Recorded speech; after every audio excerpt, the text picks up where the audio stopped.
Buenos días a todas y todos. Para nosotros realmente es un gusto, antes de cerrar nuestro periodo de trabajo aquí en la Universidad Iberoamericana, presentar el número 2 del volumen 52 de la Revista Latinoamericana de Estudios Educativos. Además es un número realmente pues, muy necesario que nos permite problematizar acerca de la formación para el trabajo, esta relación entre educación y formación. Y contamos con la presencia de Enrique Pic, que es colega del Instituto de Investigaciones conocido como el INIDE aquí en la Universidad Iberoamericana. Esta idea es como problematizar la importancia de investigar acerca de la formación para el trabajo, tanto para la gente pues, que ha logrado consolidar una línea de investigación al respecto, pero sobre todo nos interesa los nuevos investigadores, o sea, que esta temática sea recuperada, investigada, problematizada por las nuevas generaciones. Entonces, simplemente decir que pues un gusto también me da alegría encontrarme con María de Ibarrola, querida del 10 Investap. María, un gusto con Estela. Y obviamente, pues, Enrique es de la casa, pero también Enrique, muy bien. Adelante, Ale. Sí, pues muy buen día a todos. Es un gusto estar aquí con todos ustedes en esta presentación del segundo ejemplar de la Revista Latinoamericana de Estudios Educativos.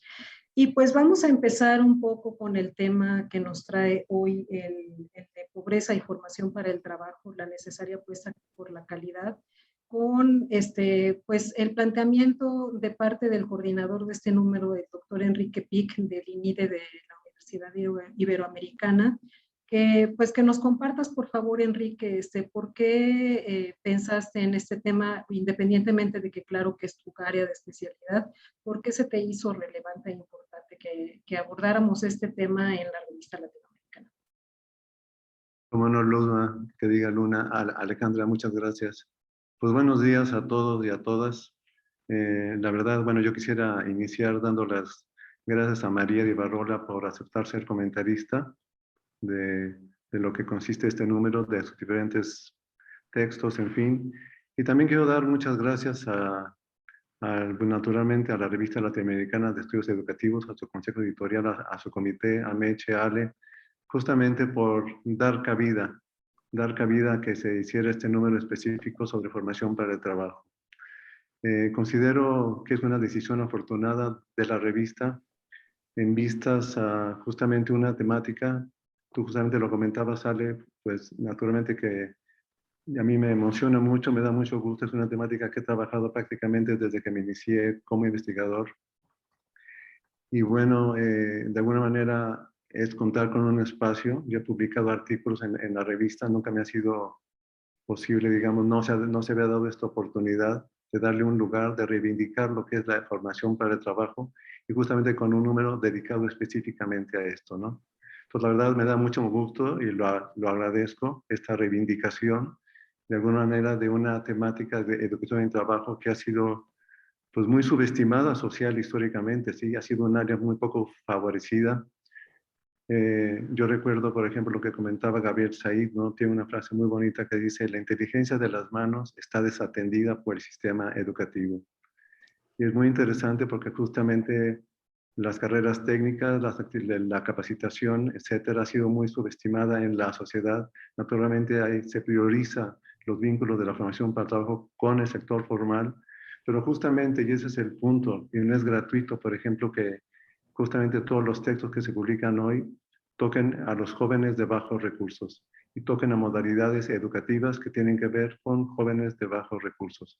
Entonces, justamente hay investigación, sí, ha aumentado la investigación conforme van los años. Sin embargo, es de reconocer que se le da mucha más cabida a la investigación de la formación para el trabajo vinculada con el sector formal que la formación para el trabajo vinculado con los sectores de pobreza. Lamentablemente es muy poca la investigación que se hace en ese sentido, ¿no? Daniel Weinberg tiene una frase bonita que dice: hay una imagen subestimadora del imaginario colectivo de lo que es la educación y trabajo. Lo tenemos, ¿no? Yo recuerdo, es curioso, ya no lo he encontrado, textos. Yo tengo un texto, por ejemplo, tenía más bien un texto de Alejandro, donde se comentaba cómo desde la época de Alejandro Magno el trabajo manual era subestimado, ¿sí? Todo esto ya tiene larga data, entonces no es gratuito y se me hace muy afortunada la decisión de la revista Latinoamericana Educativo de darle este espacio a la formación para trabajo vinculada con sectores de pobreza, porque justamente está renaciendo poco a poco este interés justamente por la formación técnica, por las carreras que vinculan la formación para el trabajo. Y esto se da fundamentalmente en diferentes centros ante el reconocimiento, y no se diga en el marco de la pandemia, ante el reconocimiento, por ejemplo, de que la formación para el trabajo es algo práctico, los sectores pueden acudir a ella, encontrar trabajo más fácilmente. Entonces, sin duda implica muchas modificaciones, pero hay un reconocimiento poco a poco de lo que se le ha dado en llamar educación técnica vocacional profesional, lo que le llaman TVET en Europa fundamentalmente, y que agrupa todas estas modalidades de educación no formal, capacitación técnica, educación profesional, etcétera, ¿sí? Entonces, de alguna manera hay una mirada nueva a, a la formación para el trabajo. Hay un énfasis, por ejemplo, en la solución que podrían tener modelos como el sistema de educación dual, etcétera, ¿no? ¿Cuál es el problema de la formación para el trabajo con sectores de pobreza? Fundamentalmente la calidad. Y es por ello que en editorial hay un énfasis particular en lo que es qué significa calidad en la formación para el trabajo, ¿no? Yo justamente las pasadas semanas estaba viendo algunos textos de la OIT, de la UNESCO, en fin, ¿sí? Y me maravillaba cómo generalmente la mención es constante. Es necesario imprimir mayor calidad a la formación para el trabajo. Lo interesante, y me chuté varios textos sobre esto, es que no se especifica qué estamos entendiendo por calidad en la formación para el trabajo. ¿Sí? Entonces, bueno, justamente la apuesta de esta revista era poder integrar artículos que trataron sobre temas vinculados con la formación para el trabajo. Y fue muy afortunado contar con 8 textos, justamente, que hablan, me comentaba una amiga, qué rico número, qué tanta variedad, por ejemplo, de experiencias se pudieron agrupar, y esto es cierto. Son prácticamente 8 artículos de investigación los que se sometieron. Es interesante ver, por ejemplo, cómo se tocan diferentes modalidades que van desde la capacitación técnica, aquella que dan, por ejemplo, los ICATI y los ECATI, dan los bachilleratos. Es interesante cómo de 8 artículos, 4 son sobre bachillerato. Nada gratuito, dada la problemática de ese nivel y su importancia justamente para la incorporación de los jóvenes y su tránsito al mundo del trabajo. Entonces, también tenemos, por ejemplo, 2 bachilleratos agropecuarios, uno de México, otro de Argentina. Tenemos 2 investigaciones justamente que tratan sobre las universidades tecnológicas. Coinciden ambas, por ejemplo, en el énfasis, por ejemplo, de desarrollar habilidades socioemocionales. En el caso del CONALEP, sin duda el currículum, la malla curricular está en ciernes, justamente dado la problemática que se detalla en estas investigaciones sobre la importancia, por ejemplo, de dar respuesta a los intereses que tienen los estudiantes justamente en las temáticas de la formación para el trabajo, ¿no? Implica justamente repensar los espacios de vinculación de los diferentes centros de formación para el trabajo, a medida en que responden a los jóvenes para asegurarles y facilitarles de alguna manera su tránsito al mundo del trabajo. Y tenemos también una investigación, justamente la desarrollamos Rosana y yo, que aparece en los textos justamente donde damos cuenta de lo que implicó la formación para el trabajo en tiempos de pandemia. Justamente como muchos docentes, por ejemplo, y los docentes tuvieron una actividad central durante esta época, la siguen teniendo en términos de poder, como decíamos, innovar para poder continuar, ¿sí? No hay vuelta de hoja. Entonces, en ese sentido, hay muchos, por ejemplo, evidencias del papel que tuvieron los docentes en todo esto. Iniciativas, por ejemplo, recuerdo como la de una maestra que con un WhatsApp dio un curso de emprendedurismo a una población significativa de jóvenes y adultos, ¿sí? Con el puro WhatsApp, y cómo relatan sus experiencias, centros de formación para trabajo que prácticamente se digitalizaron, recuentos, por ejemplo, de cómo los docentes asumieron, pero así de nuevo tomaron la iniciativa y digamos, se vieron proclives a aceptar las diferentes plataformas nuevas para poder facilitar la formación para el trabajo en sectores vulnerables. En fin, tenemos la ventaja de tener un número pues lleno de aportaciones, diría yo, digamos, teniendo como eje lo que es la calidad de la formación para el trabajo. Estamos hablando fundamentalmente de que la calidad tiene mucho que ver con la integralidad, en ese sentido, con el perfil de empleabilidad, por ejemplo, que pueden tener los jóvenes.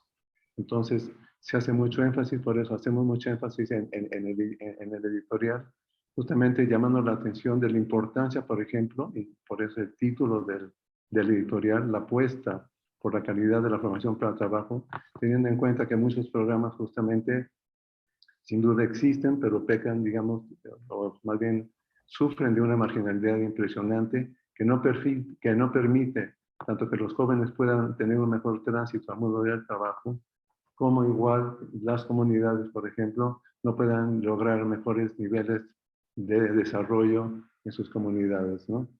Entonces, siento que es un evento afortunado. Para mí en lo personal me resulta muy significativo que se me haya brindado la posibilidad de poder coordinar este número. Es un número que invita a investigadores a escribir sobre estas temáticas. Siento que este número de alguna manera puede abrir las puertas, entusiasmar, por ejemplo, a que se haga más investigación sobre este tipo de temáticas que están vinculadas fundamentalmente con el sector social, ¿sí? Para mí un dato muy importante, por ejemplo, entre tanta estadística, son los 27, 28 millones de personas justamente que están en rezago educativo y que no cuentan con educación básica, ¿no? Es un dato importante porque es población fundamentalmente que casi dejó la educación atrás por diversas razones que todos conocemos. Y justamente la problemática de estos de 27 millones y muchos que están en el sector informal es tener al mundo del trabajo enfrente sin contar con las habilidades, sin las herramientas, digamos, para insertarse dentro del sector del mundo del trabajo, ¿sí? Entonces, pues yo con esto termino. De nuevo, siento que es un evento muy, muy afortunado el poder tener un número dedicado específicamente a la formación para el trabajo vinculado con sectores de pobreza.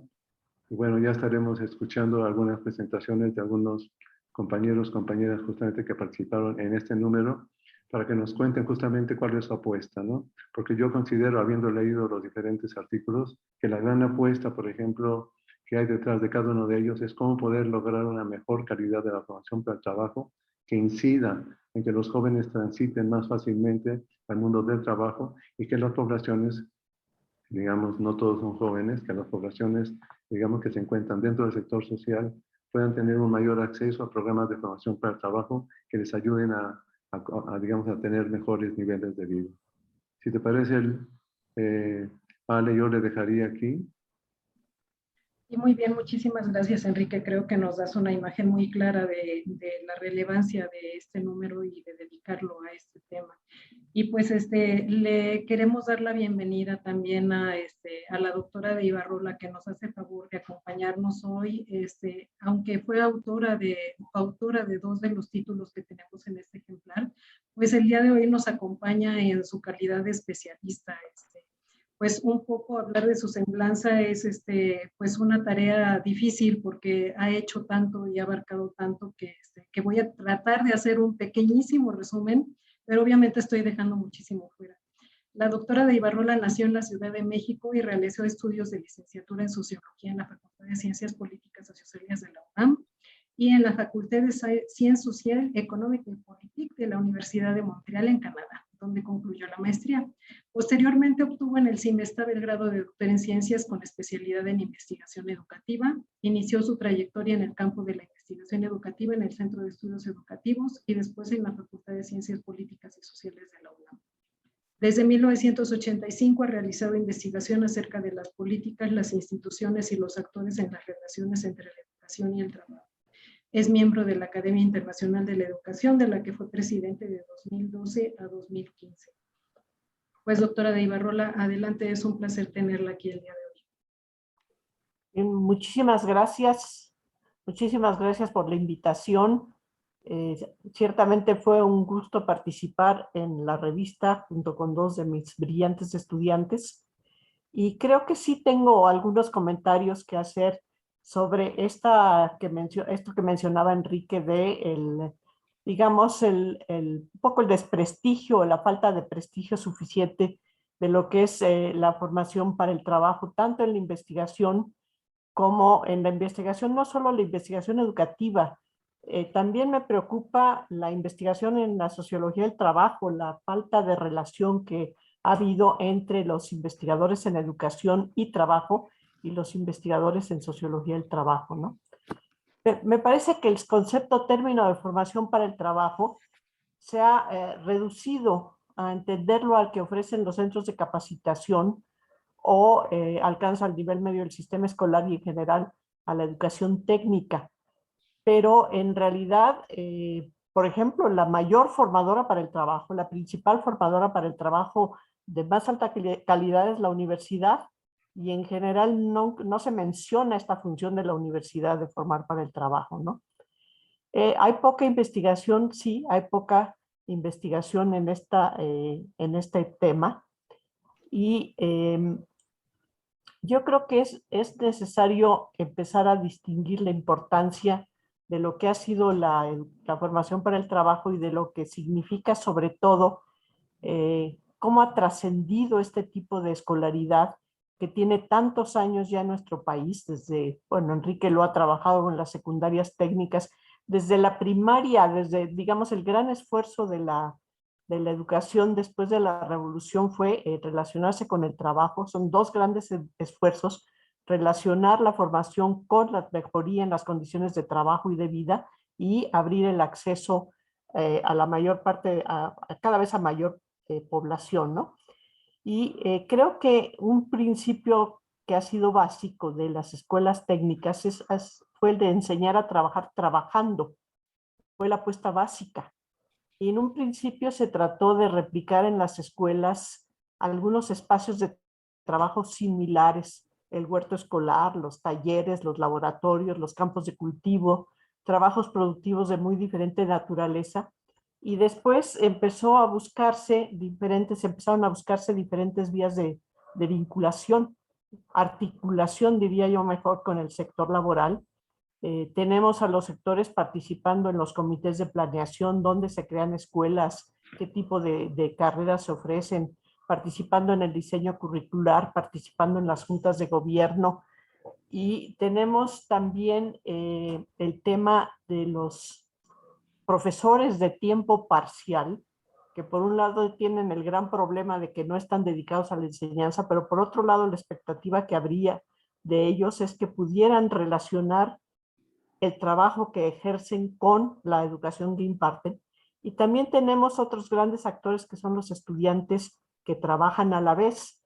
En los artículos que están en esta revista hay muchísimo interés en ver cómo el hecho de las prácticas profesionales, la relación con el sector laboral ha sido tan importante. Y yo creo que una de las cosas que en general siento que no está muy clara y que yo he defendido a toda costa es que el problema de la relación de la educación con el trabajo está compartido en partes casi iguales, si no es que en mayor parte, con el sector laboral del país. O sea, lo que encontramos regularmente son los esfuerzos insuficientes de las escuelas por poderse relacionar con los centros de trabajo, y no es difícil entender por qué. El sector laboral del país es sumamente heterogéneo, sumamente desigual. Si nos vamos a los trabajos que existen en las localidades, salvo el texto de Pedro Weinberg, que habla muy claramente de cómo las escuelas que él conoció se relacionan con el sector productivo familiar, que es el que existe en la mayor parte de las zonas de pobres y marginales del país. Ya el texto de Iván Auli habla muy claramente de cómo en la localidad que él estudia el mercado de trabajo es muy homogéneo internamente, pero es muy precario. La heterogeneidad se la topan los egresados cuando salen de la localidad, ¿no? Entonces creo que un punto que es muy importante es el de encontrar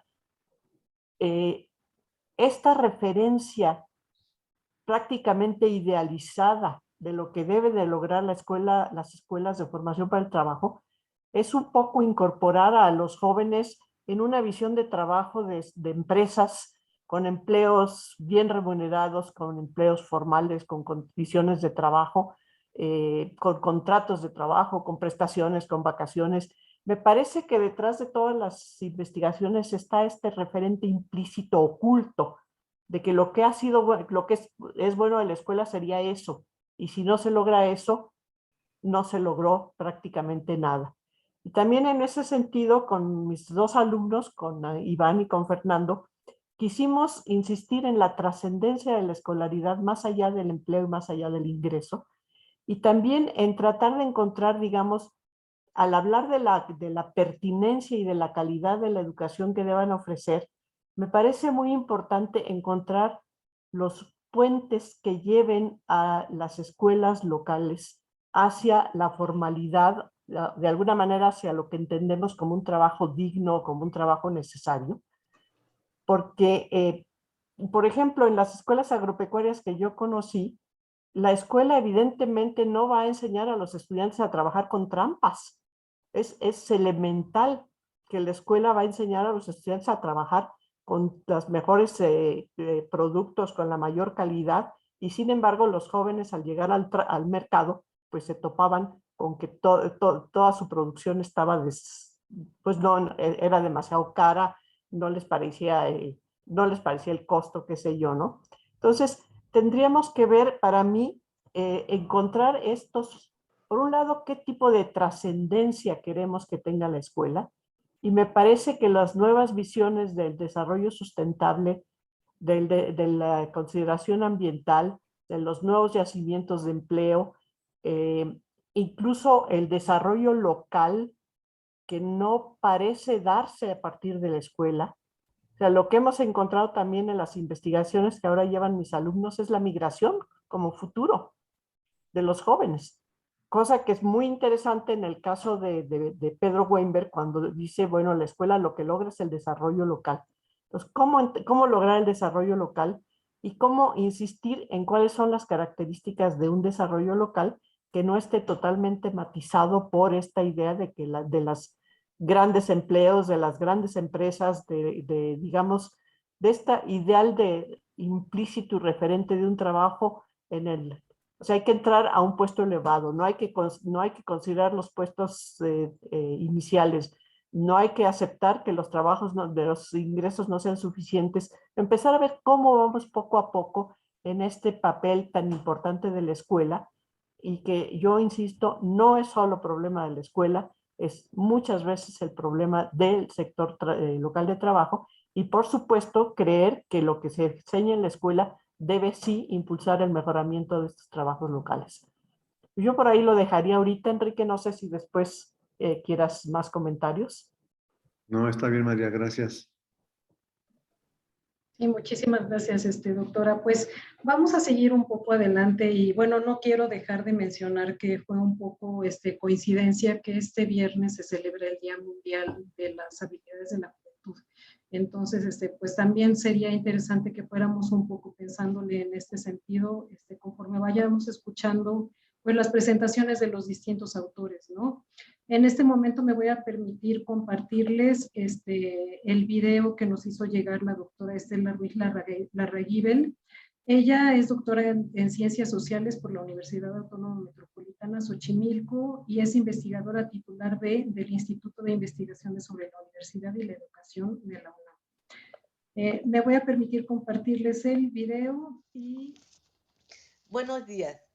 En el trabajo de mi autoría, que se presenta en el último número de la revista con el título de La estadía en la empresa, el aprendizaje basado en el trabajo en las universidades tecnológicas, argumento y demuestro la positiva influencia que poseen la realización de estadías en las empresas en la rápida y muy exitosa inserción al empleo que logran los técnicos superiores universitarios, los TCU, e ingenieros egresados de las universidades tecnológicas, las UT.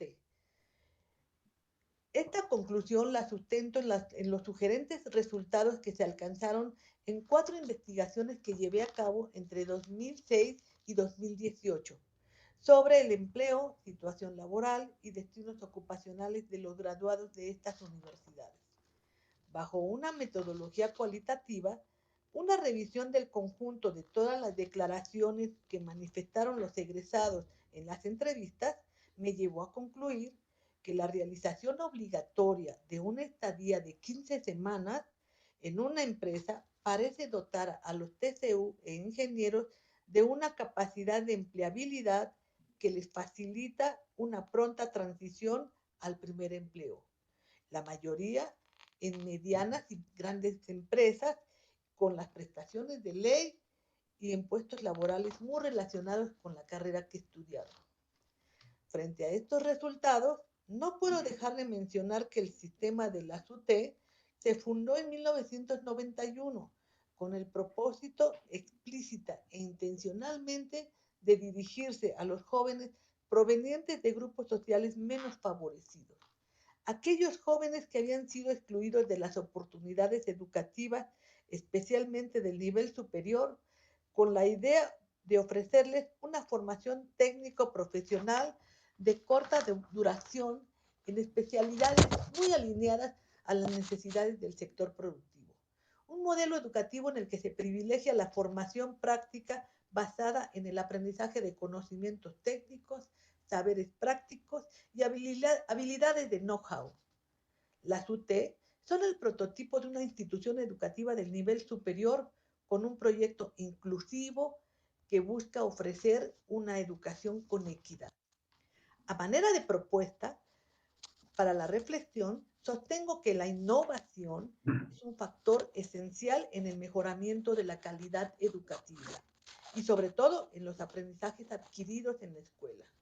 Si esta conclusión es cierta, entonces puedo enfatizar que el modelo educativo de la UT en su tiempo fue una auténtica innovación en varios planos y para esto voy a permitirme compartirles una pantalla. Las innovaciones del sistema de universidades tecnológicas se dieron en el plano de la educación superior en México al constituirse en una nueva opción de estudios de 2 años, muy diferentes a las tradicionales licenciaturas de 4 y 5 años de duración. En el plano del currículum, al ofrecer un proyecto que contempla 3,000 horas, casi lo que propone una licenciatura tradicional, distribuidas en 6 cuatrimestres con un 70% de contenidos prácticos y un 30% de contenidos teóricos. También fueron innovadoras al programar en el último cuatrimestre dentro del currículum de todas las carreras la realización obligatoria y con valor de créditos de una estadía en alguna empresa industrial y de servicios. En México, las UT fueron pioneras al integrar dentro del proceso curricular formal a las empresas que comienzan a ser reconocidas como importantes espacios de aprendizaje.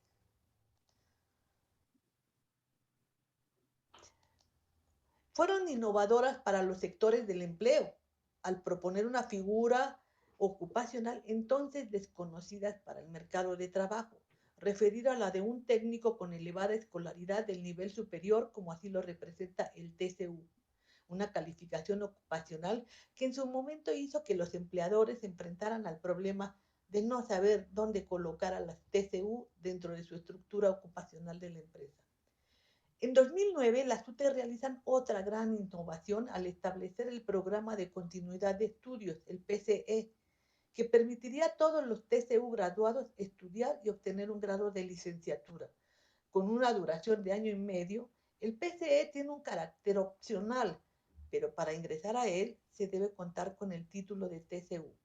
De este modo, con el PCE, las UT se convierten en las únicas instituciones del país cuyos graduados egresan con una doble titulación, TCU e ingeniero. Las UT han sido innovadoras y continúan siendo innovadoras hasta la fecha, como por ejemplo la impartición de carreras diseñadas a petición expresa de un sector de empresas, por ejemplo la carrera de TCU en servicios de postventa automotriz, cuyos egresados laboran en las concesiones de varias marcas automotrices. ¿Y qué me dicen de la creación de las universidades tecnológicas temáticas, como la Universidad Tecnológica Aeronáutica, ubicada en el clúster aeronáutico de Querétaro? También es interesante la innovación de la creación de universidades tecnológicas con el modelo bilingüe internacional sustentable, BIS, con la oferta de carreras en el idioma inglés, como la Universidad Tecnológica BIS de Cancún y su oferta de carreras relacionadas con los servicios turísticos y de hotelería. Lamentablemente, quisiera terminar señalando que todos estos movimientos de cambio han pasado desapercibidos para la comunidad de los investigadores educativos, incluso para los grupos de interés. Estas innovaciones han ocurrido de manera silenciosa. Es necesario visibilizar el funcionamiento y resultados de las UT y recuperar las lecciones educativas de su modelo y su contribución al mejoramiento de los niveles de vida y prosperidad de sus egresados, que nos han brindado estas instituciones a 30 años de su fundación. Muchas gracias. Muy bien, pues si gustan reaccionar, Enrique y la doctora de Ibarrola, por favor. Si quieres tú primero, María. Sí, bueno, el trabajo de Estela es fabuloso en ese sentido. Yo creo que hay momentos, también lo he señalado, que la relación entre escuela y trabajo puede tener momentos cumbre de funcionalidad y aparece en este caso que sí lo ha tenido. Ahora, ¿hasta qué punto en las universidades tecnológicas han podido establecer relaciones con empresas y hasta qué punto han podido incorporar a todos sus estudiantes en estas prácticas profesionales? Hay momentos, por supuesto, de funcionalidad. Las empresas que tú mencionas, o las universidades tecnológicas que mencionas con carreras específicas para áreas de desarrollo específico, yo creo que van a tener que sostener una relación difícil por las diferencias de tiempos. O sea, ¿en qué momento la universidad tecnológica va a saturar el mercado de trabajo, por ejemplo, de aeronáutica en Querétaro? Hay otras carreras que no necesariamente van a saturar su mercado de trabajo, ¿no? Por ejemplo, el aprendizaje del inglés parece ser mucho más amplio, ¿no? Pero esta innovación que efectivamente fue fabulosa y que que cumple con los dos principios que yo decía que ha tenido la educación técnica, es centrarse en el desarrollo del país, en el desarrollo económico y ampliar las oportunidades de acceso a las poblaciones que no habían tenido acceso hasta ello, ¿no? Uno de los problemas que pensé que ibas a mencionar, pero que a lo mejor ya no te tocó, es el abandono en que los pusieron en este sexenio, ¿no? Con esta reforma, cuando las universidades tecnológicas decían, pero nosotros estamos en lo que se está proponiendo que hagan las 100 universidades nuevas que se van a crear. Y me acuerdo claramente de cómo plantearon, estamos en este tipo de zonas, tenemos este tipo de población de alumnos asistentes, estamos cumpliendo todos los principios de lo que serían las famosas 100 universidades Benito Juárez, que no sé en qué quedaron, pero que ciertamente quedaron en restricciones para las tecnológicas, ¿no?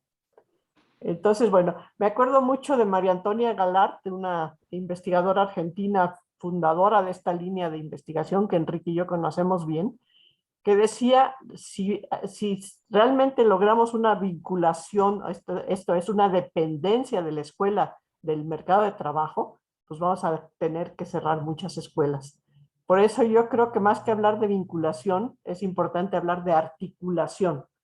Cómo se relacionan las instituciones con sus sectores locales, y en este caso las 4 experiencias exitosas que nos cuenta Estela, pues son muy interesantes, al igual que las razones por las cuales han sido exitosas, ¿no? Y las innovaciones. De hecho, cada escuela técnica ha sido una innovación. Si ustedes recuerdan los centros de bachillerato tecnológico industrial, el CONALEP, los huertos escolares, todas han sido innovaciones muy interesantes que movilizan también a las instituciones escolares, ¿no? El incorporar los talleres, incorporar los espacios de producción, insistir en la práctica, todas han sido muy, muy innovadoras. Y también habría que reconocer que en muchas ocasiones son insuficientes los recursos que han tenido. El paso de los bachilleratos agropecuarios de los 70s a la década perdida de los 80s fue terrible. Y eso, digamos, los primeros bachilleratos agropecuarios con una dotación impresionante, un diseño impresionante de innovación, se encuentran en los 80s con verdaderos problemas de presupuesto y con condiciones sumamente precarias para operar. Como desafortunadamente nos encontramos ahora a los telebachilleratos comunitarios, ¿no? pero es muy interesante el trabajo de Estela y ya lo conocía yo desde antes de que lo publicara. Muchas felicidades, Estela. Qué bueno que lo das a conocer. Muchas gracias, María, muchas gracias. Gracias, María. Bueno, mi intervención va vinculada con el discurso de María. Yo, si hay algo que me gusta, Estela, en la investigación que realizas, es justamente la importancia que tienen las estadías en la adquisición por parte de los jóvenes de habilidades sociolaborales y habilidades socioemocionales, ¿sí? Yo pienso que esta gran ventaja justamente que aporta esta innovación que se hizo en algún momento de que los estudiantes pudieran tener estadías en las empresas, ¿no? Yo veo justamente esta serie de innovaciones que tú has comentado a lo largo del desarrollo de las UTES, justamente como un incremento paulatino, de incremento en la calidad de la formación para el trabajo que se ofrece justamente en las UTES, ¿no? Como comentaba yo hace rato, yo pienso que todas estas innovaciones en diferentes modalidades, lo único que hacen justamente es aumentar la calidad y por tanto las posibilidades, por ejemplo, de que la formación para el trabajo incida en este caso en facilitarles, digamos, el tránsito al mundo del trabajo en todos estos jóvenes, ¿no? Es aumentar el perfil de empleabilidad, ¿no? Como dirían muchos autores, muchas veces, lamentablemente, en un escenario pesimista, la formación para el trabajo simplemente ayuda a ocupar un mejor lugar en la fila del desempleo, ¿no? Pero bueno, siendo optimistas, a final de cuentas, lo que estamos buscando es dar una formación cada vez más integral y en ese sentido las estadías en las empresas justamente tienen la gran ventaja, cosa que no tienen estadías, justamente de habituarse, como tú bien has comentado, al mundo del trabajo, conocer sus códigos, las formas de relaciones con las autoridades, el trabajo en equipo, etcétera, etcétera, que justamente son, desde mi punto de vista, de las grandes innovaciones que se han hecho y una de las que más repercuten justamente en este perfil de empleabilidad de los jóvenes que pasan por las UTES, ¿no? Y bueno, brincando tantito a algunas ideas que comentaba María, que ya no pude comentar en un principio, yo creo que es bien importante que reconocer, por ejemplo, yo sí soy muy enfático, a que justamente recursos y programas e investigaciones fundamentalmente priorizan más los vínculos con el mercado formal de trabajo. Yo pienso, por ejemplo, que cuando hablamos de atención a las necesidades de formación para trabajo dentro del sector social, tenemos que mirar y hay una gran diferencia entre los empleos y los trabajos.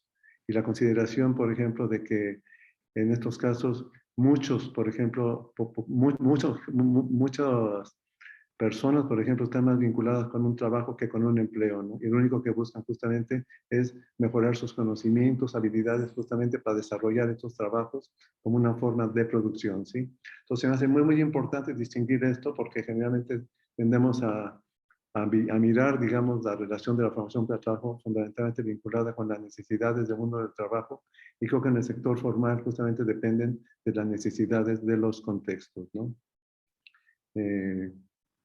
Bueno, pues yo por ahí le dejaré ahorita. Muy bien, muchísimas gracias. Muchísimas gracias. Pues bueno, pues vamos a seguir adelante. Ahora vamos a compartir el video de Iván Auli. Él es maestro por el IES Investav y está ahorita estudiando su doctorado también en el IES Investav.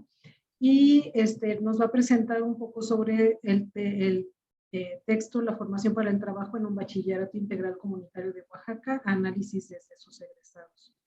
Pues, igual que la vez anterior, me permito compartirles pantalla. Hola, ¿qué tal? Muy buen día. Soy Jairo Iván Auli Silva y junto a la doctora María Dibarrola Nicolín escribimos el artículo La formación para el trabajo en un bachillerato integral comunitario de Oaxaca, análisis desde sus egresados. Los referentes desde el que nos valemos son indagamos un poco sobre las propuestas para enseñar a los jóvenes a trabajar y nos dimos cuenta que en el contexto rural se enmarcan demasiado en el desarrollo comunitario o la formación agropecuaria.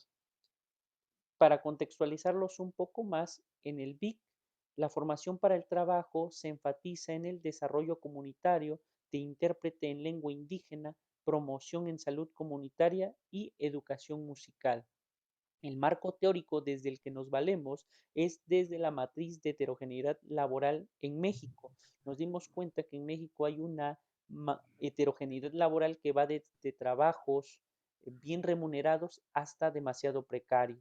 con una formalidad hasta demasiado informales. En ese sentido, al llevar esa matriz a Mazatlán, nos dimos cuenta que en Mazatlán hay una estructura homogénea y precaria. La mayoría de las familias se dedica al trabajo agrícola y lo que cosechan lo utilizan de autoconsumo y algunas cosas las venden para comprar otros insumos como jabón, leche y algunos otros de la canasta básica.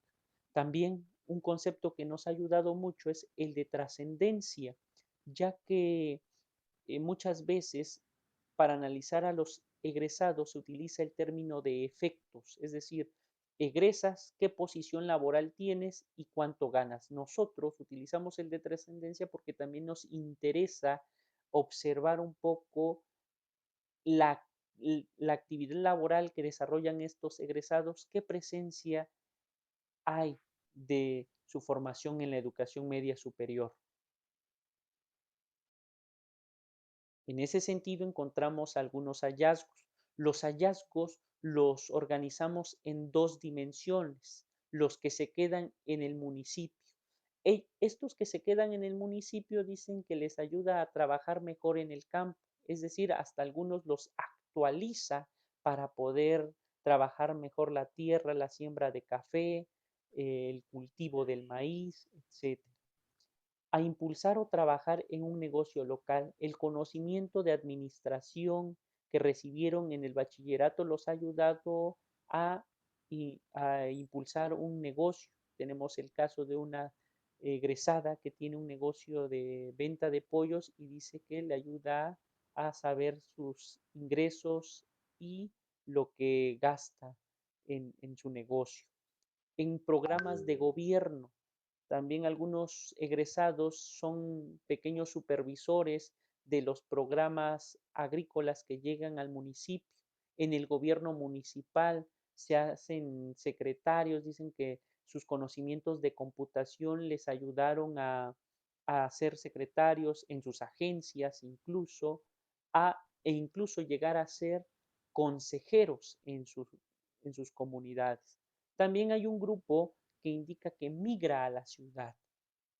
Y estos que migran a la ciudad indican que el bachillerato me ayuda a desarrollar un trabajo menos pesado físicamente. Los que se fueron a la ciudad mencionan que su certificado y sus conocimientos les ayudaron a encontrar un trabajo en una tienda departamental. Con ello se alejan de sus predecesores que se iban a la ciudad a trabajar como empleadas domésticas o albañiles. Sin embargo, el pago demasiado precario en estas tiendas departamentales los ha llevado a regresar a ser empleadas domésticas o ser albañiles, puesto que ganan un poquito más. En este sentido, el diálogo respecto a la necesaria apuesta por la calidad de la formación para el trabajo, bueno, primero quisiera partir un poquito del concepto de calidad pensado por Pick. Pick menciona que es importante que los programas den cabida en su malla curricular conocimientos y habilidades que faciliten el proceso de transición al mundo del trabajo y que tomen en cuenta los requerimientos de las personas y a la naturaleza de los contextos. En ese sentido, el BIC parece que se encuentra aportando ciertas habilidades que facilitan a los egresados su transición al mercado laboral local y en la ciudad local porque les da una formación agrícola. En la ciudad, pues los dota de habilidades blandas que los llevan a trabajar, conseguir un trabajo menos pesado físicamente. Sin embargo, cabe resaltar un área de oportunidad que llevan a que el BIC no se encuentre ofertando un programa del todo de calidad. El BIC deja de lado los itinerarios y expectativas migratorias de los egresados. En ese sentido, la calidad también se debe de complementar con la cuestión de pertinencia, es decir, qué tan pertinente es esta modalidad para los jóvenes de Mazatlán que tienden a migrar a la ciudad, les da una formación para el trabajo en la ciudad o nada más se contextualiza y muestra su especificidad en la cuestión local? Eso sería una cuestión que debería analizarse. Muy bien, muchas gracias. Adelante, Enrique, doctora de Ibarrola. ¿Quieres ir primero, María? Pues mira, sí, podía yo ir primero. Yo participé con Iván muy de cerca en toda su investigación que está en proceso y en la redacción del artículo, pero sí he pensado, ahora sobre todo con la solicitud que hicieron de presentar en esta sesión, he pensado en este asunto. El BIC ofrece 4 formaciones ocupacionales, por así decir, y de nombre parecen muy interesantes. Intérprete, ayudante en salud y música. De las cosas que he pensado y no lo he platicado todavía con Iván, es qué es lo que le faltó a estas 4 propuestas para poder llevar a desarrollar una especie de trabajo local, porque las 3, claro, está la otra, la de la recuperación étnica, que no mencionó Iván, pero que es muy importante para este bachillerato, el de recuperar, digamos, el ambiente o la cultura étnica en la que está localizado el bachillerato. Pero digamos, ¿por qué razón no encontramos influencia en el tema de salud o incluso en el tema de música que puede ser tan atractivo, ¿no? Y ahí efectivamente no nos metimos en ver qué es lo que pasa al interior de la escuela. No revisamos el currículum ni revisamos las prácticas educativas porque la investigación está centrada en el otro aspecto. Pero digamos, que me parece que hace falta profundizar en esta otra parte, ¿no? ¿Cómo es que este bachillerato que tiene estas propuestas que suenan tan interesantes no ha podido influenciar a los jóvenes en ese tipo de desarrollos, ¿no? Es lo que yo diría. Y esto es, digo, pensando a futuro, ¿no? En todas las líneas que abre cualquier investigación, como ustedes saben, una investigación abre muchísimas otras líneas de investigación. Y a mí me dio curiosidad específicamente qué pasa con estas 4 opciones laborales que ofrece este BIC. Y a lo mejor el que debería de comentar también es Iván, pero bueno, te dejo a ti, Enrique, porque tú estás viendo el artículo de fuera, ¿no? Desde Sí. fuera. No, gracias, María. Gracias, Iván. A mí la verdad es uno de los artículos que más me gustó de lo que se presentan, quizá por vínculos que he tenido con experiencias de secundarias comunitarias. Me encanta, por ejemplo, justamente cómo en aras de la calidad del programa se generan modificaciones a la malla curricular, ¿sí? Es como el reconocimiento, y así lo señala el artículo, son de las cosas que a mí más me sorprendió, me llamó la atención, como ante la constatación de que los jóvenes, por ejemplo, no se inclinan tanto por otras especialidades que forma el PIC, en este caso, más vinculadas a la cuestión agropecuaria, digamos, vieron la necesidad de desarrollar otro tipo de talleres, otro tipo de ocupaciones, por ejemplo, que pudieran ser más útiles, por ejemplo, cuando los jóvenes, por ejemplo, se van al sector urbano, ¿sí? Se me hace interesante porque es atender justamente, poner la atención justamente en la importancia que están teniendo las diferentes temáticas para los diferentes jóvenes, ¿no? Y claro, esto lleva a modificaciones, digamos, de programa muy importantes, pero se me hace interesante ¿cómo se llama? El constatar, sí, que por ejemplo no conviene seguir con los programas tradicionales porque los jóvenes van cambiando de expectativas, ¿no? Es interesante, por ejemplo, lo que tú comentas, María, vinculado, por ejemplo, con las 4 opciones que se abren, ¿no? Que sería cosa naturalmente de que las pudieran estudiar y ver, por ejemplo, qué utilidad le está representando para los jóvenes que migran, ¿sí? Para los jóvenes que no quieren estudiar oficios agropecuarios, cuáles las posibilidades, ¿no? Como comentaba Iván, a veces les ayudan quizá en algunas oficinas, digamos, atienden otro tipo de trabajos. O sea, ¿qué tantas posibilidades les están brindando, por ejemplo, las diferentes especialidades en incursionar los jóvenes en esos niveles muy precarios y sencillos de la transición al mundo del trabajo, ¿sí? O simplemente, por ejemplo, los está anclando, digamos, sin tener grandes posibilidades en algunas actividades urbanas, ¿no? Entonces, a mí el programa se me hace interesante porque es, digamos, de nuevo, yo veo la calidad de la formación para el trabajo como el eje que está detrás de todo esto, y se me hace que el tipo de modificaciones, digamos, que arreglos curriculares que están realizando, de alguna manera buscan que las especialidades respondan más a los intereses y posibilidades de la gente en los diferentes mercados, digamos, del trabajo, ¿no? Y claro, habría que tener mucho cuidado, por ejemplo, en qué tanto están fomentando la informalidad, qué tanto están frenando, por ejemplo, posibilidades de reinserción educativa de los jóvenes, qué tanto están promoviendo las nuevas especialidades, por ejemplo, el desarrollo de pequeños trabajos, etcétera, ¿no? Pero se me hace muy interesante justamente para terminar por esa peculiaridad, digamos, de atender y estar conscientes de que los intereses de los jóvenes van cambiando, la necesidad, por ejemplo, de diseñar diferentes programas que respondan más a su naturaleza de movilidad social que tienen los jóvenes, su interés en brincar a zonas urbanas, etcétera, ¿no? Y bueno, yo por ahí lo dejaría, Ale. Muchas gracias, Enrique. Pues qué interesantes reflexiones plantean tanto tú como la doctora de Ibarrola. Y pues este número fue especial en muchos sentidos también, y una de las cosas que tuvo de especial es que incluimos por primera vez una entrevista, que fue la entrevista al doctor Weinberg, como una manera de recuperar de otra manera las voces de estas personalidades en los diferentes campos que nos llaman la atención en la revista latinoamericana, y en este caso pues de este tema de la formación para el trabajo, ¿no? Entonces les voy a compartir el video que nos hace llegar él sobre su entrevista que se tituló De bichitos a ciudadanos, la construcción de una proeza educativa, una escuela secundaria argentina localizada más allá de la frontera del olvido.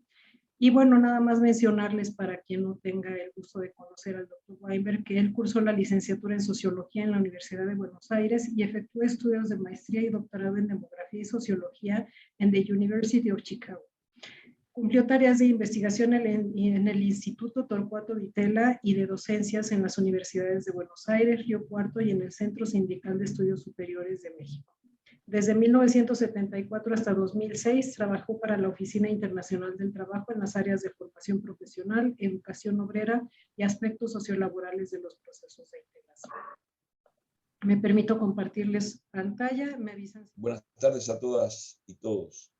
Desde que Enrique Pieck comenzó a la preparación de este número de la revista latinoamericana de Estudios Educativos, me entusiasmé, y quiero reconocerlo públicamente, me entusiasmé mucho y traté de darle todo el aliento posible de mi parte para que se concretase esta aventura intelectual que hoy en día, que hoy estamos celebrando todos nosotros en este encuentro.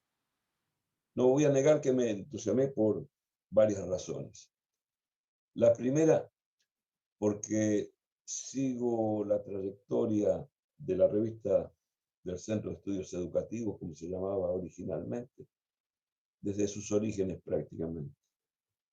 Cuando el maestro Pablo Latapí, Carlos Muñoz Izquierdo, la empujaban desde aquella vieja casona de la Avenida Revolución. Así que para mí es importante estar presente de alguna manera en este momento.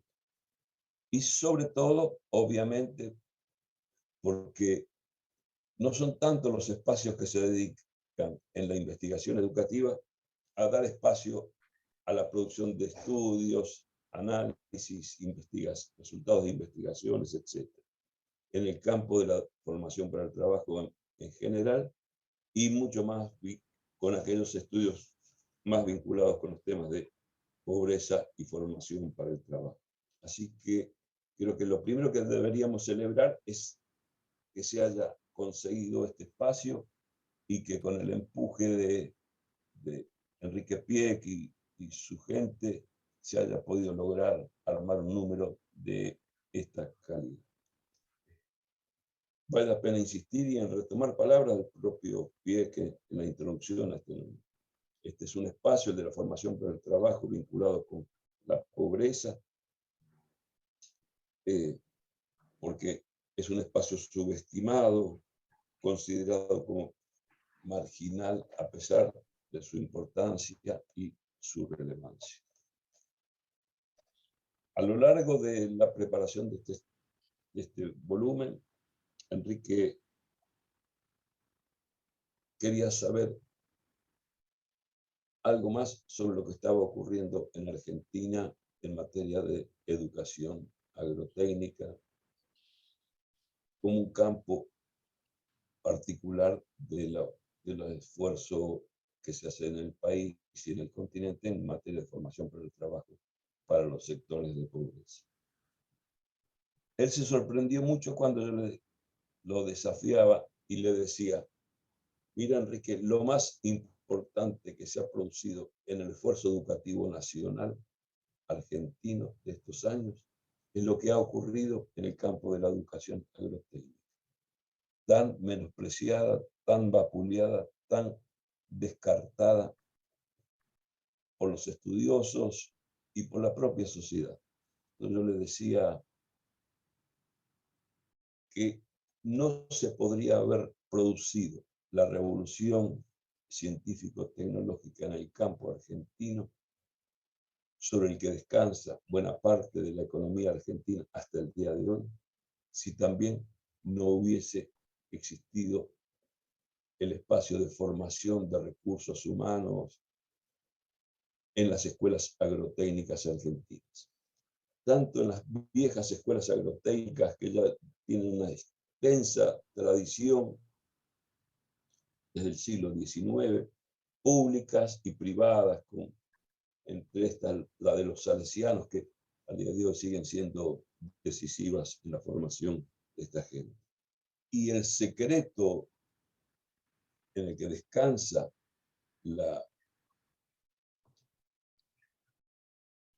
esta afirmación de que es el espacio más innovador es porque desde en la educación agrotécnica se desarrolló estrategias pedagógicas muy singulares que descansan sobre todo en el compromiso no solo con la formación de ciudadanos productivos en esas escuelas, sino también en el desarrollo de otras prácticas como son la extensión tecnológica, la innovación tecnológica, la asistencia técnica, etcétera, que se proveen desde las propias escuelas, sean desde las escuelas más sofisticadas a las escuelas radicadas en las zonas más pobres del país. Es a través precisamente de este esfuerzo se produce un proceso de retroalimentación permanente entre los componentes de formación propiamente dichos y los productivos, de innovación y de asistencia técnica. Creo, y suscribo las palabras de la presentación, en que la calidad es un tema crítico para los programas de formación para el trabajo en general, y en especial para los programas de vinculación entre la formación para el trabajo y la erradicación de la pobreza, la promoción de la integración social y el establecimiento de mayores fórmulas de cohesión social. La formación para el trabajo de calidad tiene que ver, porque es una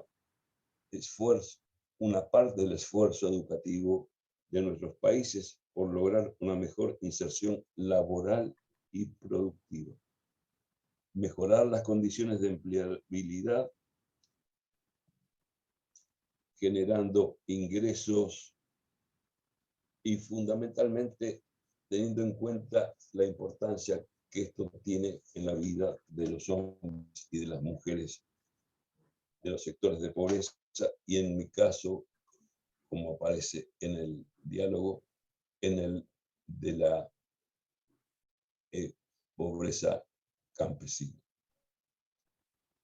Yo quisiera concluir tratando de rescatar un concepto que de alguna manera empieza a traslucirse en este número de la revista latinoamericana de estudios educativos. Empieza a aparecer y emerger el concepto que se llama de relevancia, pero que yo llamo, creo que de manera equivalente con otro concepto, que es el concepto de pertinencia. Creo que a la calidad que debemos exigir al esfuerzo de capacitación para el trabajo en el sector, para los sectores populares, los sectores más humildes, es el de incorporar también la importancia de la pertinencia. En el diálogo que sostuvimos con Enrique, que aparece publicado en la revista, queda claro que el compromiso de la formación para el trabajo, y tal como se deduce de las experiencias que se pueden verificar en la Argentina, que es donde yo he estudiado el tema, es el siguiente. La pertinencia tiene que ver con formular, diseñar y desarrollar estrategias educativas que tengan en cuenta las personas a las que va dirigida, o sea, tengan en cuenta el bagaje ocupacional y educativo que la gente tiene. Que la pertinencia tenga que ver también con las necesidades del propio sector productivo en el que actúa la propia escuela o centro. Y no menos importante es el compromiso con las necesidades, requerimientos, reclamos del territorio en donde está actuando e interviniendo los servicios educativos que se presten desde una escuela o un centro de capacitación, etc.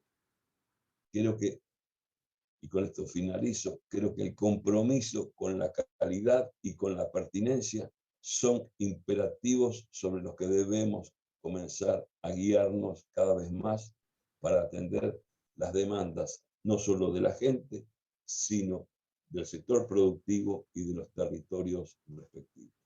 Muchas gracias y muy feliz de compartir con todos ustedes esta jornada. Pues adelante, Enrique, doctora Ibarrola, con su oración, por favor. Y bueno, siempre es un gusto escuchar a Pedro Weinberg y fue un gusto leer su texto. Realmente es un texto lleno de optimismo, pero además de utilidad para toda esta idea de lo que puede ser el papel de una escuela técnica o de formación para el trabajo. Pedro ha sido defensor de las posibilidades de las escuelas desde siempre. Yo lo conozco desde hace mucho y hablaba muy claramente de los bachilleratos agropecuarios en México y todas las propuestas que habían logrado incorporar la producción de cerámica o la producción de quesos diferentes o la producción de yogures diferentes, qué sé yo.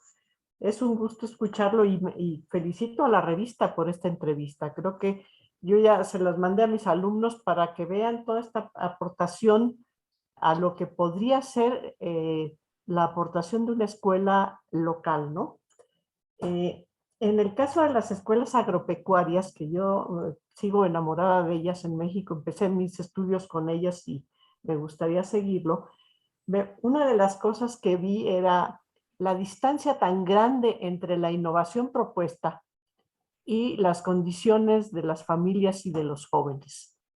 Fue una época que fue la primera, digamos, la primera década en donde se habían creado las escuelas agropecuarias con una finalidad muy específica, que era crear al técnico medio, que por cierto es interesante ver cómo existe una correlación entre el nivel escolar y el nivel laboral al que se le orienta, ¿no? O sea, el técnico medio se formaba en el nivel medio del sistema escolar.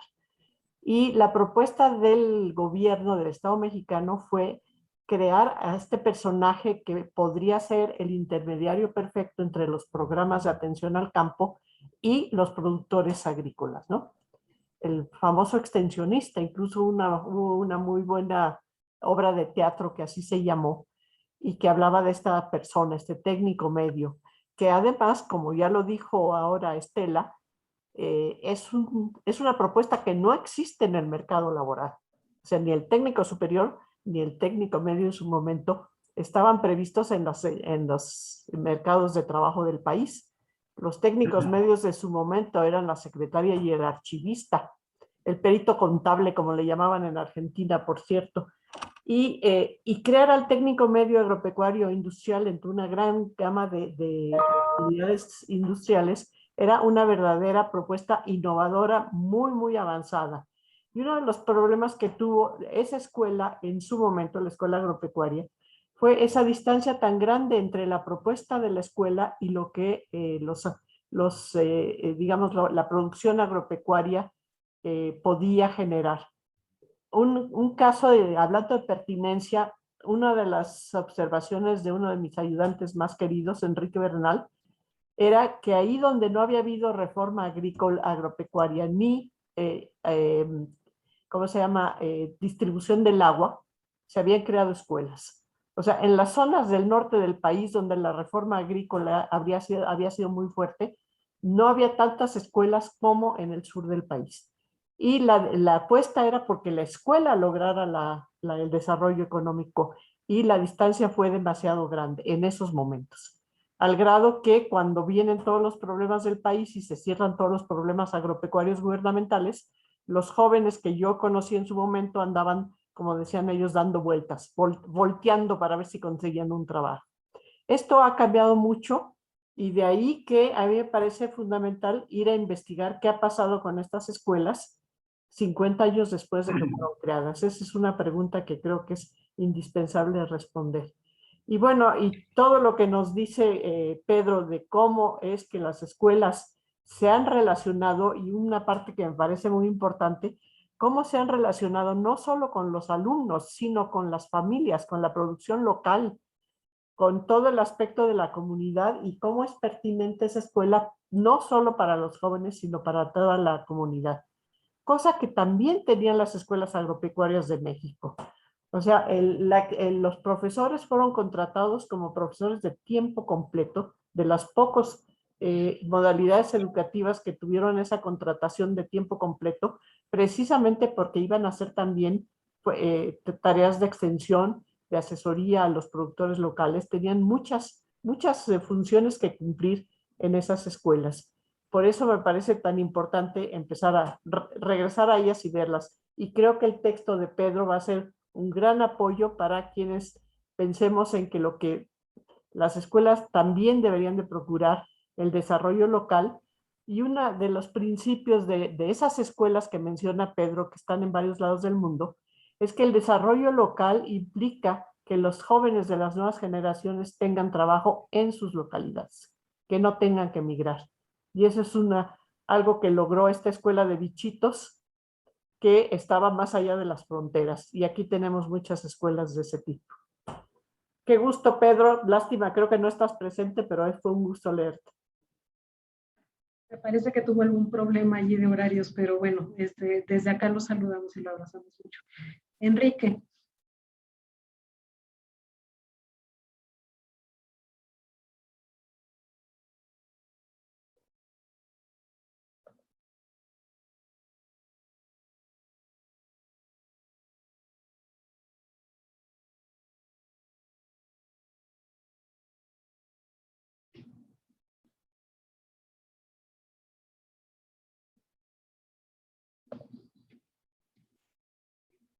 Justamente en esta promoción, justamente de que se logre el arraigo de los jóvenes, que cuenten con ocupaciones, por ejemplo, que les digan algo a sus comunidades, que no tengan que emigrar, ¿sí? Entonces, bueno, yo pienso que ejemplos como estos, y por eso fue tan bienvenido este bachillerato agrícola que nos comenta Daniel, es justamente mostrar lo que pueden ser los bachilleratos, lo que puede ser la escuela, ¿sí? Cuando se vincula con el trabajo, ¿sí? Las grandes posibilidades que tiene, justamente, de nuevo, como comentaba Gabriel Said, la importancia de atender al otro hemisferio que tenemos y no nada más a uno, ¿sí? La ventaja de incorporar el trabajo manual. Por ejemplo, en las telesecundarias vinculadas con la comunidad existen diferentes papel reciclado, agricultura, conservas, etcétera, actividades productivas a las que los jóvenes se integran y justamente desarrollan esta parte del hemisferio. Es justamente la revaloración de la parte manual, justamente dentro de la educación. Y eso es lo que han logrado estas escuelas justamente al practicar una diferente noción de formación para el trabajo, donde la calidad tiene muchísimo que ver con la pertinencia de los conocimientos para la incorporación al mundo del trabajo de los jóvenes. En fin, bueno, pues la verdad sí, muy agradecido de haber contado con esta narración, porque es una narración la que hace Pedro, se los recomendamos muchísimo que le puedan echar ojo. Digamos, tiene muchas lecciones. Y bueno, aquí le dejaría porque creo que ya estamos colgados de tiempo. Alejandra.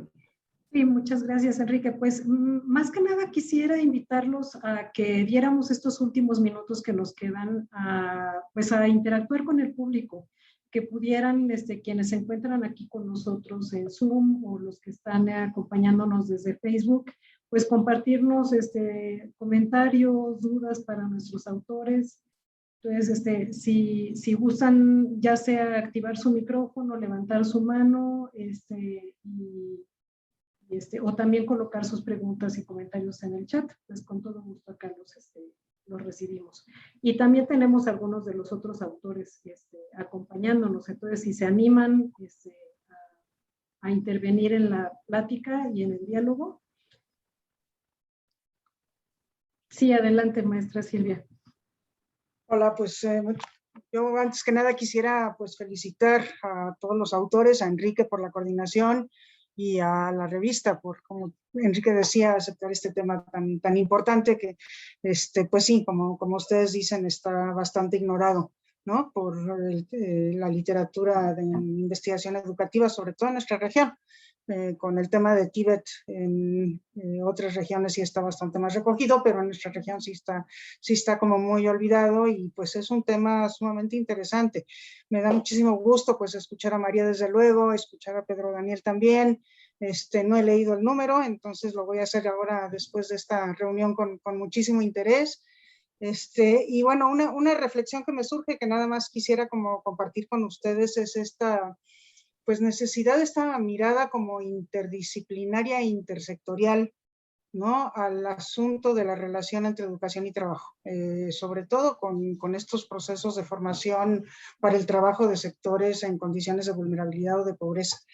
Porque sí me parece, un poco lo planteaba María, ¿no? Que uno de los problemas del fracaso de proyectos como el del VIC, ¿no? Para poder arraigar a los estudiantes de manera decente, como dice la OIT, con trabajo decente a sus lugares, pues tiene que ver con el hecho de que nuestro modelo de desarrollo es un modelo totalmente desequilibrado que ha abandonado el campo, ¿no? Y entonces, y la educación solita no puede con eso, ¿no? No puede contra una serie de factores que difícilmente permiten que se desarrolle lo necesario, las condiciones necesarias para que pues la capacitación o la formación para el trabajo realmente reditúe en una vida digna.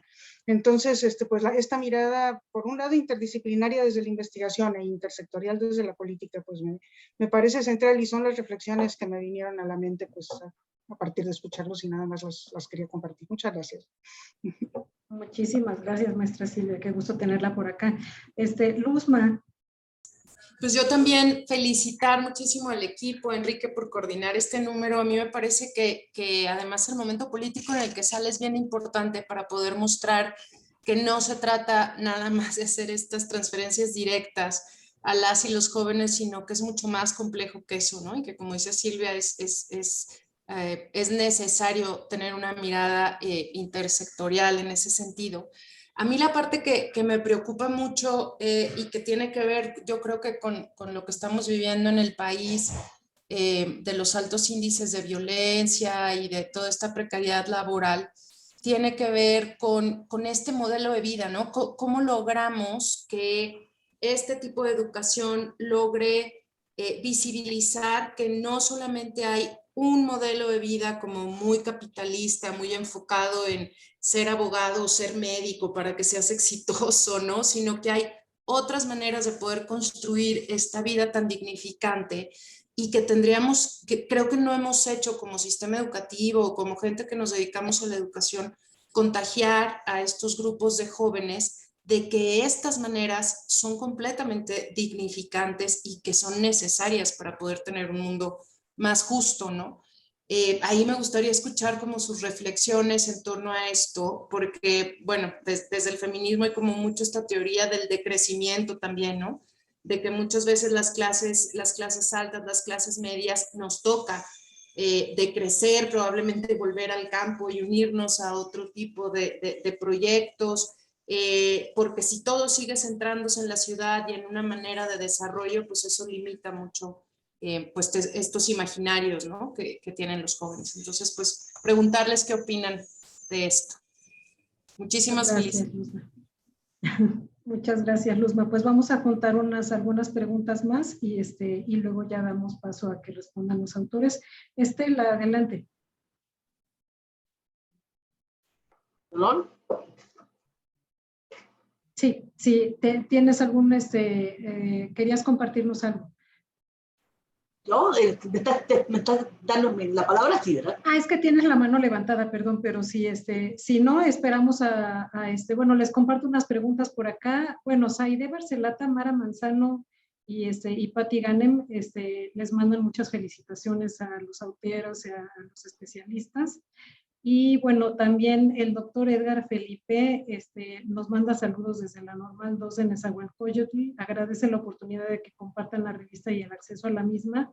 Y el comentario, pues además de felicitar el esfuerzo y señalar que se coloca un punto significativo por la necesidad de comprender la formación para el trabajo. Mara Manzano nos dice, la educación para el trabajo, ¿para quién es relevante? Pareciera que las instituciones educativas se centran en el desarrollo económico local. Sin embargo, actualmente hay mucha literatura que refiere que la educación ya no garantiza un trabajo decente. ¿Cuál es su opinión al respecto? Y bueno, también ya les compartimos la liga, el ejemplar completo acá en el chat. Y pues si quieren, ahora sí, adelante, responder tanto lo que nos planteaba Luzma como lo que nos pregunta el público por acá. Pues adelante, son suyos los micrófonos. Yo quisiera comentar este comentario de Mara Manzano. Pareciera que la educación ya no garantiza un trabajo decente. Yo creo que no es correcto. Una de las cosas que han circulado muchísimo es esta idea de que los jóvenes universitarios ya no encuentran trabajo, que los jóvenes universitarios están haciendo cualquier tipo de trabajo, y las estadísticas globales indican que no es tan clara esta situación.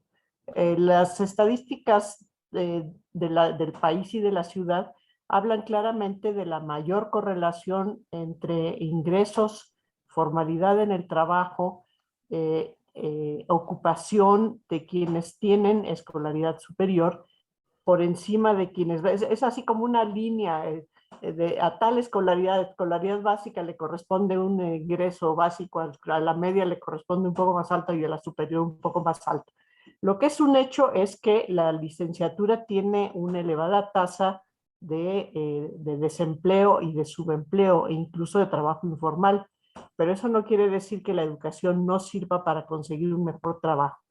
Lo que pasa es que estamos hablando también de los certificados, y creo que en la parte de los certificados sí habría que tener cuidado con el otorgamiento de certificados, como dicen algunos colegas economistas, por el tiempo banca, ¿no? ¿Cuánto tiempo te dedicaste a estar en una banca escolar y no en qué es lo que estás aprendiendo? Yo creo que el conocimiento sigue siendo fundamental para tener un mejor trabajo, una vida digna, una presencia general de la escuela, no solo en el trabajo, sino en la planeación familiar, en la vida familiar, en la ciudadanía, en una gran cantidad de rubros que son fundamentales, y que la escuela es digamos, el mecanismo social más importante para lograr esto. Lo que hemos hecho en la investigación educativa es analizar a fondo. Sabemos todos los problemas del sistema escolar mexicano, pero pocas veces nos fijamos en cuáles son las ventajas, ¿no? O sea, casi la investigación educativa está llena de detecta plenamente todos los problemas que hay en la enseñanza, en el aula, en las escuelas sin recursos, en el presupuesto insuficiente, en los maestros mal pagados, todo eso, pero yo creo que en el fondo todos sabríamos, todos tenemos experiencia de ver que la educación sirve mucho. Entonces yo creo que sí, la educación sí garantiza unas mejores condiciones de vida. Ahora, eso no quiere decir que no tengamos que fijarnos en la pertinencia y la calidad de la educación, que es la que nos toca también como investigadores. Es un compromiso nuestro de mejorar todo este aspecto de la calidad y la pertinencia de la educación. Y también, como decía, ya no me acuerdo quién fue la que participó, o Silvia mismo, la política intersectorial. O sea, la educación también tiene que meterse con la política educativa y con la política de desarrollo del país. Pero bueno, ya lo dejo porque sí creo que es importante no dejar esa impresión de que la educación ya no sirve. No, sí sirve, sigue sirviendo mucho. Muchas gracias, doctora de Ibarrola. Pues sí, creo que la pertinencia es uno de los temas que todos ustedes colocaron, tanto autores como especialistas. Muchas gracias. Estela, no sé si quieres compartir. Bueno, sí. Sí, con la experiencia muy grande que he tenido de estar investigando a los egresados de la SUTE, me he dado cuenta de muchos factores que están sucediendo. Efectivamente, uno de los que más llama la atención es que dentro de los grupos de jóvenes en condiciones de vulnerabilidad, el gran rechazo que ellos sienten también por estudiar carreras técnicas. El imaginario colectivo, social que tienen ellos de ser abogados, de ser médicos, de estudiar una licenciatura en una universidad pública pues con mucha reputación, pues es la gran aspiración de estos jóvenes promovidos, impulsados, empujados por su propia familia. Prueba de ello es que la SUTE prácticamente no tenían estudiantes durante los primeros 18 años. ¿Por qué? Por el rechazo precisamente de los jóvenes de ser técnicos, y ese título de técnico superior no les gusta a nadie. Tuvieron que poner un programita de licenciatura para que ya se promoviera la formación de la SUTE, se llenaran las SUTE, están repletas de jóvenes, la mayoría de las SUTE localizadas en zonas urbanas. Pero ¿qué pasa? Hay 41 universidades tecnológicas que están dentro de zonas de alta marginación que no sabemos cómo están funcionando, cómo están saliendo sus egresados, dónde llevan a cabo sus prácticas. Y aquí entro con un problema que yo quisiera señalar, por ejemplo, en el campo de la investigación educativa, la cada vez más difícil acceso que tienen los investigadores por la información. Es el acceso a las personas que nos puedan proveer información. Se necesitan autorizaciones, mucha burocracia y sobre todo el ánimo de las autoridades de una institución para que nos permitan hacer investigación.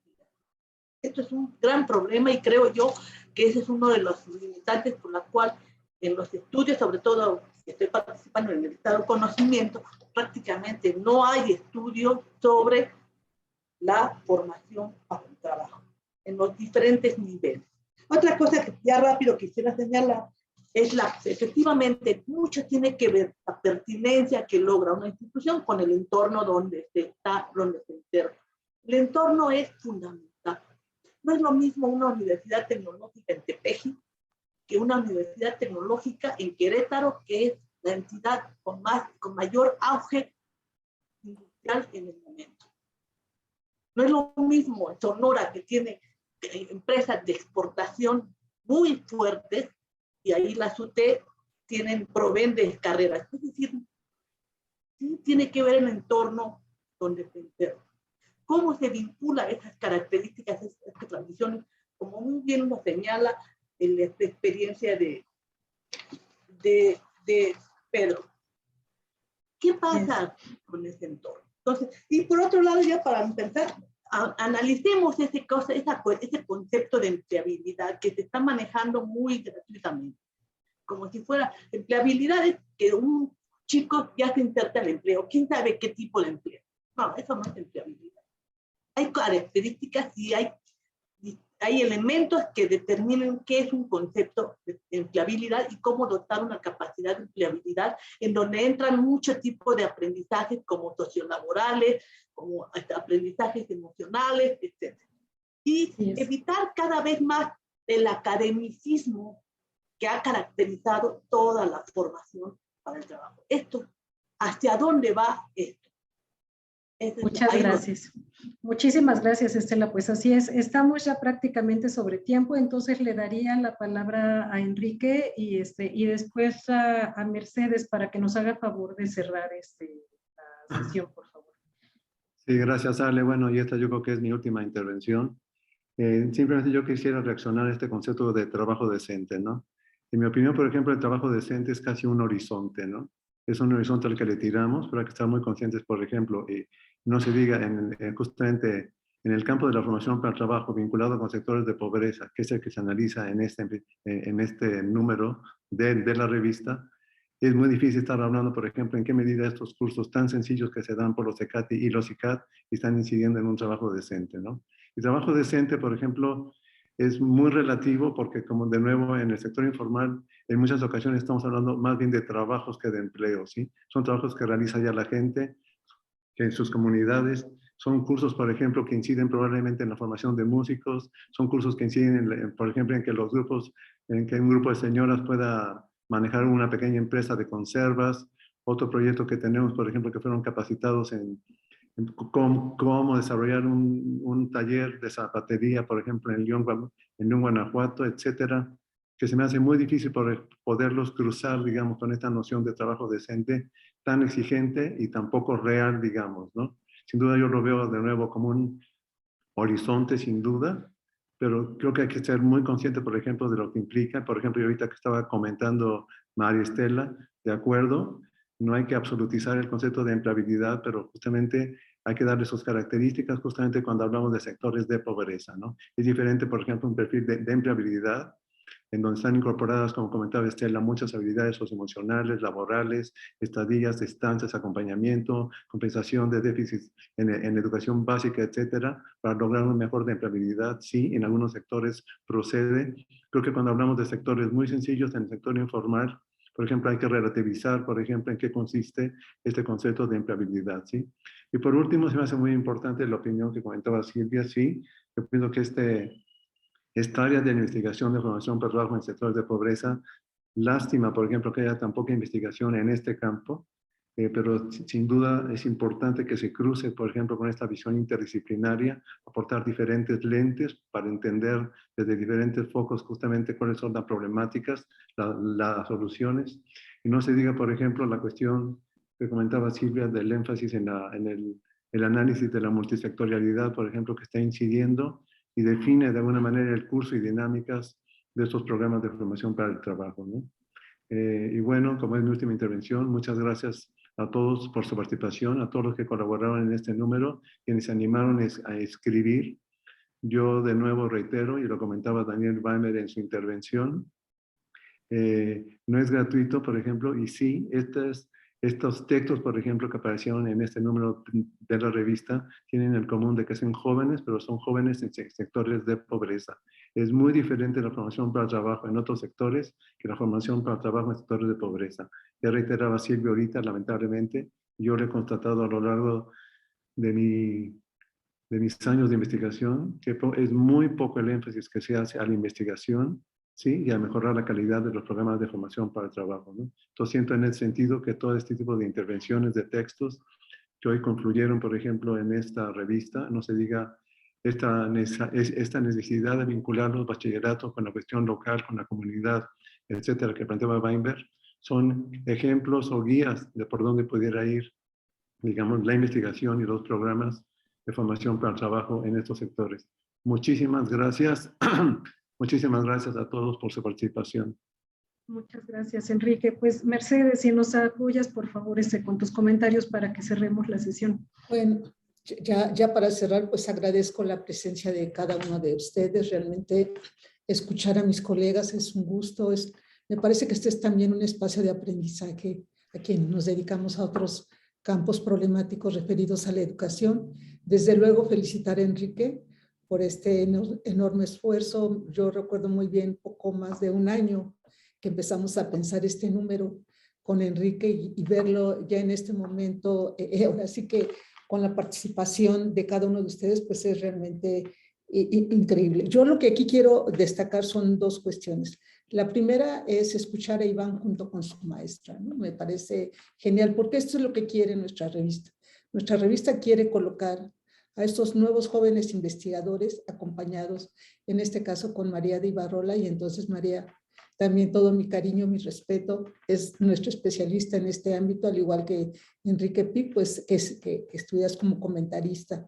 Segundo es que en este número se abrió un nuevo formato, que es la incorporación de una entrevista con una persona especializada, y yo creo, ¿quién más que Pedro Daniel Wember en esto, ¿no? Me parece que su texto es sumamente importante, yo creo que va ya de estar colocado en los más leídos y que nos hace pensar sobre la importancia de la revista, ahora tanto en formato electrónico como en papel. Yo realmente me siento muy congratulada, la presencia obviamente de mi colega Estela, del ISUE, pero esta mezcla entre juventud, experiencia, expertise, y yo creo que colocan dos temas muy importantes, el tema de la calidad y de la pertinencia, y cómo desde ese lugar pensar en la innovación. Entonces, ya tendremos un segundo número, Enrique, seguramente hay que hacer una fila muy grande, pero yo creo que ya estamos listos para un segundo número, y pues invitarlos a cada uno de ustedes a que puedan enviar su artículo. Estamos en este momento ya prácticamente cerrando el siguiente número que se publica en diciembre, pero vamos a tener un número especial y no lo quiero dejar a un lado, que va a acompañar el aniversario del Centro de Estudios Educativos. Es un número en donde se está invitando a colegas que iniciaron, digamos, la revista, y ahí, María, sería muy bueno que ese artículo que te dijeron no lo metieras de nuevo. Entonces te invitaría, María, a que hicieras ese esfuerzo para colocarlo en la revista. Y bueno, pues saludos, un abrazo y lindas vacaciones. Ya con esto cerramos nuestra participación aquí en la universidad. Hasta luego, chao. Gracias, Alejandra. Gracias.